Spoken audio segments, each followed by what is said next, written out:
ओम नमो बुद्धाय। जय मां भवानी। सभी को राम राम सा।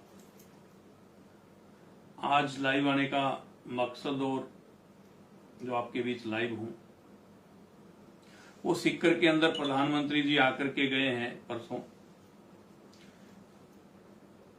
कल जो सीकर के अंदर सभा हुई बीजेपी की, उसमें प्रधानमंत्री जी आए, उसको लेकर के आपके बीच लाइव हूं। आप लोगों ने देखा होगा पूरे मंच को, जो शेखावाटी है, जो सीकर है, सीकर को बसाने वाले वीर भान सिंह जी, वीर भान सिंह का बास, सीकर की स्थापना वीर भान सिंह का बास से शुरू हुई और राव दौलत सिंह जी ने सीकर को बसाया।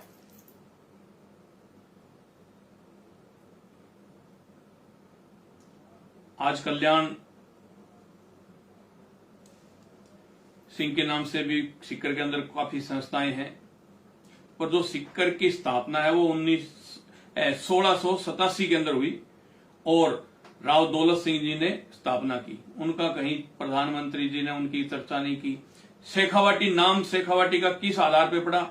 शेखावतों की वजह से, राव शेखा जी की वजह से। उनकी प्रधानमंत्री जी ने कहीं नाम नहीं लिया, कहीं चर्चा नहीं की। देखो, किसी को बुरी लगे किसी को अच्छी लगे, जो सच्ची बात है वो बोलनी चाहिए और आम जनता तक पहुंचानी चाहिए। मैं राजस्थान पत्रिका का धन्यवाद करना चाहूंगा जिन्होंने इस न्यूज को एक छोटा सा रूप देके लिखा तो सही। उसमें हेडिंग में लिखा है, हेडिंग है उसके अंदर लिखा है,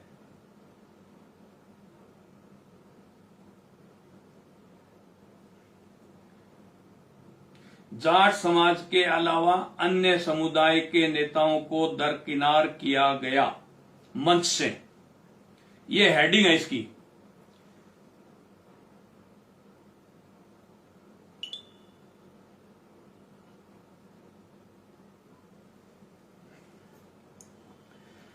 मंच के ऊपर जो चंडाल चौकड़ी बोलते हैं, जिन्होंने मंच पे कब्जा करवा रखा था और कर रखा था, उनके अंदर केंद्रीय मंत्री कैलाश चौधरी जी, पूर्व मंत्री CR चौधरी जी,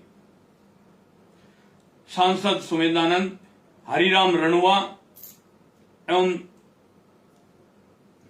जिलाध्यक्ष इंदिरा चौधरी, इनके द्वारा मंच के ऊपर पूरा अतिक्रमण किया हुआ था।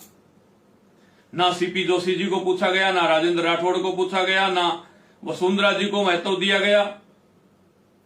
फॉर्मेलिटी के लिए साफा, कोई फोटो सोटू कोई मोमेंट हो, वो तो आम हर जगह छोटे मोटे मंचों पर भी होता है, पर पूरे मंच को जाट समाज के कब्जे में था। तो मैं बीजेपी से पूछना चाहता हूं, यहां के स्थानीय बीजेपी के नेताओं से पूछना चाहता हूं और केंद्र की बीजेपी से पूछना चाहता हूं, क्या बगैर 35 कौम के मूल ओबीसी ब्राह्मण, बनिया और राजपूत के बगैर बीजेपी जिंदा रह जाएगी क्या? अकेले जाट बीजेपी को जिंदा कर देंगे क्या? कतई नहीं होगी। इस बात को ध्यान रखना। 1% भी नहीं रख पाएंगे। इस बात को बीजेपी ध्यान रखे।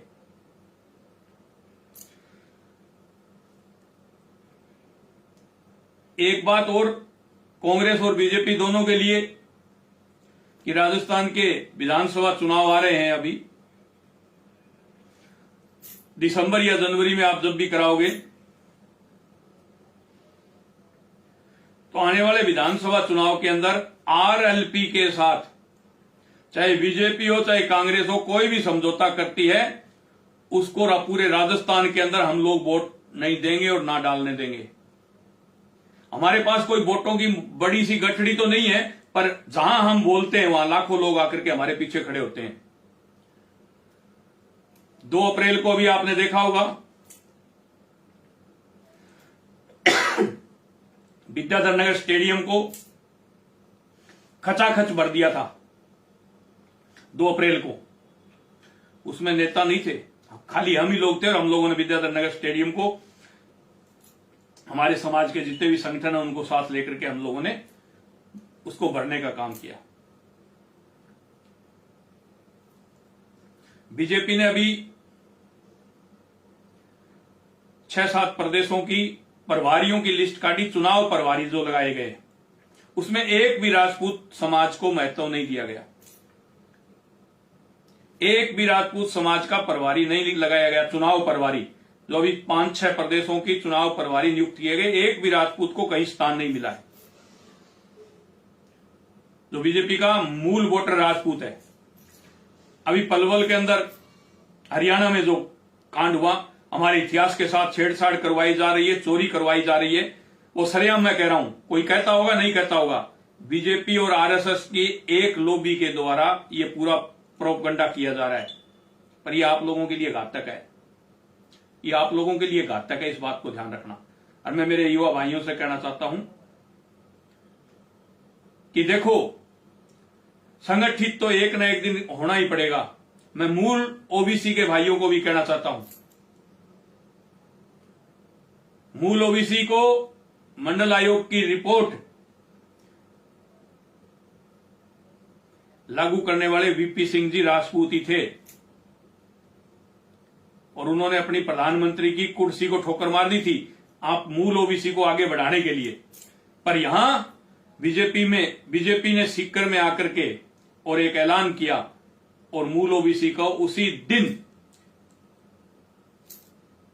कट कर दिया। ना सरपंच बने, ना प्रधान बने, ना विधायक, ना और मूल ओबीसी का आरक्षण उसी दिन कट कर दिया गया था, सीकर के अंदर जिस दिन घोषणा हुई थी। तो मेरे नौजवान साथियों, हम भूले नहीं हैं। बीकानेर अभी जो दलित बहन के साथ रेप हुआ, उसको डांस करवाया गया, नचाया गया थाने के अंदर, उसकी मैं कड़े शब्दों में निंदा करता हूं। डांगावास के अंदर हमारे ऐसी भाइयों को, ऐसी समाज के बहन और भाइयों को बड़ी दरिंदगी के साथ वहां काटा गया, मारा गया। अजमेर में आंदोलन हुआ, 7 दिन तक बॉडी लेकर के बैठे रहे लोग, और 7 दिन बाद में सीबीआई जांच मिली, तब जाकर के खड़े हुए। कुम्हेर कांड है, उसको भी आज तक नहीं भूले। तो मैं एक बात बीजेपी से कहना चाहता हूं, क्या एक जाति को आप लोग इसको साथ लेकर के, इसको महत्व दे करके आप यहां चुनाव जीतना चाहते हो क्या? कतई नहीं जीतोगे, 1% भी नहीं जीत पाओगे। मूल वोट बैंक है, उसको आप उसका अनदेखापन कर रहे हो, उसको अनदेखा कर रहे हो। इस बात को ध्यान से सुन लो, कान खोल करके सुन लो। वसुंधरा जी वहां मंच पर थी, आपने उनको भी अनदेखी की। अगर वसुंधरा जी नहीं है ना बीजेपी में राजस्थान में, तो बीजेपी राजस्थान में 0 है, इस बात को याद रख लेना। आज बोल रहा हूं मैं, आने वाले दिनों में दिख जाएगा आपको। वसुंधरा जी को महत्व नहीं दिया तो बीजेपी भी नहीं रहेगी। और मैं कांग्रेस बीजेपी को एक बार फिर कह रहा हूं कि आरएलपी के साथ कोई भी समझौता करेगी, उस पार्टी के साथ मैं मेरे समाज के युवाओं को नहीं आने दूंगा। ये बात कान खोल करके सुन ले। और हमें राजनीति के अंदर पूरा प्रतिनिधित्व चाहिए तो चाहिए। राम राम सा, जय मां भवानी, जय राजपुताना।